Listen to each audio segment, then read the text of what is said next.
So it's a key person in your PhD is going to be the supervisor. Now, the supervisor, I think, begins as somebody who is absolutely influential, almost godlike at the start of the journey. And that was certainly the case when I was a PhD student. But somebody said to me a few years ago that, it's akin to maybe learning to drive a car.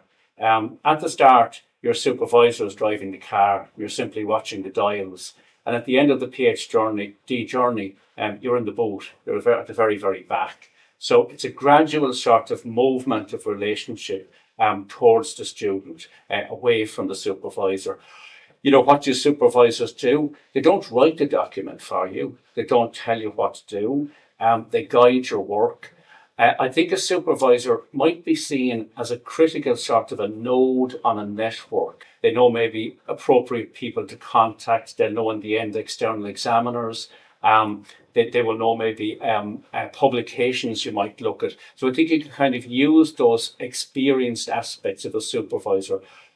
I think you could also use the supervisor, particularly to start, as somebody who sets out parameters for your work. So if your supervisor says at the start, well, write the first chapter or begin writing the first chapter, that's pretty good guidance. A supervisor in that sense is a strategic sort of a planner of your project. There's somebody who they almost know at the start where you're going to be at the end, but they won't tell you that. You're going to leave your work away. So you can, and I think there will be periods then where you'll have important discussions with the supervisor.